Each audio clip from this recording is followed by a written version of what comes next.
So, The Force Awakens is out, all box office records are being predictably crushed, and my own admittedly overambitious plan to have all 6 of the previous films reviewed by this point is blown up in my own face. Like so many conveniently metaphorical space weapons that I can't recall the name of. It'll come to me. Figure I might as well throw my 2 cents in on this one now, or before I know it, it's gonna be 2018. Some slight spoilers for the sake of context, but really there's only 2 big spoilery things in the whole movie, and if you aren't aware of them by now, I'm just gonna not touch them with a 9-foot pole. Chase for Luke Skywalker is on as our old protagonist has holed himself away in some unknown sector of the galaxy.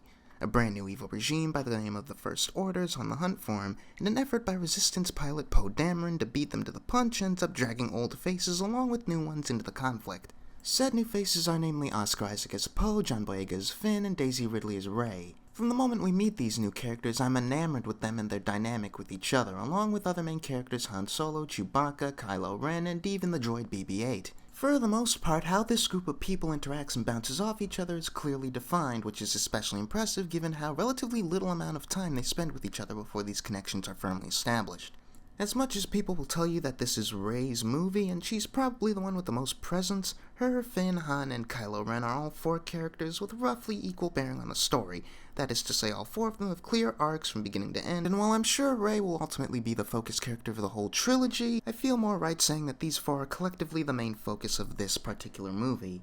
Much like J.J. Abrams' previous attempt at reviving a dormant franchise with Star in its title, The Force Awakens has a very economic script. And by far my favorite thing about this film is how little overt dialogue is used in favor of small moments that mostly make use of visuals. So many character beats, tone shifts, as well as moments of tension, humor, and the like are conveyed through acting, visual direction, and lighting before dialogue or score. Not that I'm by any means against dialogue-heavy screenplays, or that there aren't some really good bits of dialogue or music in this film, particularly Rey's theme, which I foresee becoming just as iconic to this trilogy as the main theme or the Empire's March is to the original. It's just that film is a visual medium, and on that level The Force Awakens is definitely doing something right. Going back to the humor for a second, it's something I've often seen cited as a major plus for this movie, and while I do agree that it's there, the movie does have some good laughs, particularly in the third act, but it's never quite as gut-bustingly hilarious as something like the Marvel Cinematic Universe film, so don't go into it expecting that. Episode 7's got a jaunty, upbeat tone with a consistent undercurrent of menace befitting the standard point A, point B adventure that it is, and a tight pace that proves how, if nothing else, J.J. Abrams is the guy you want to keep an average movie-going audience glued to a screen, by making sure that no one story or character beat lasts any longer than is absolutely necessary to get the point across. I won't act like this movie was perfect because it wasn't. The problems weren't exactly glaring, but they were enough to keep The Force Awakens from being one of my favorite movies of the year. Though keep in mind that I'm someone who would include the very divisive Avengers Age of Ultron on that favorites list, so take that as you will. For starters, I don't really feel like I know how this universe has changed since Return of the Jedi. We get the sense that the events of the original trilogy have fallen into myth, but beyond that I don't get a sense of how these events actually affected anything. I think it's important to know how the world of these films is different from how we left it, and that's definitely not something I get a sense of. On top of that, more so than even the prequels or Empire Strikes Back, The Force Awakens feels firmly like a setup film. A lot of details are left vague, and in some cases I'm only operating on the assumption that they'll be addressed in later films as opposed to expanded universe material, or not at all. For that reason, I think The Force Awakens almost shouldn't be judged as a complete film on its own, the same way you wouldn't judge an incomplete jigsaw puzzle. By the end of the film, all the main characters have changed in some way, but because of the way things pan out, I think we're missing a sense of closure we could have easily had while still building anticipation for Episode 8.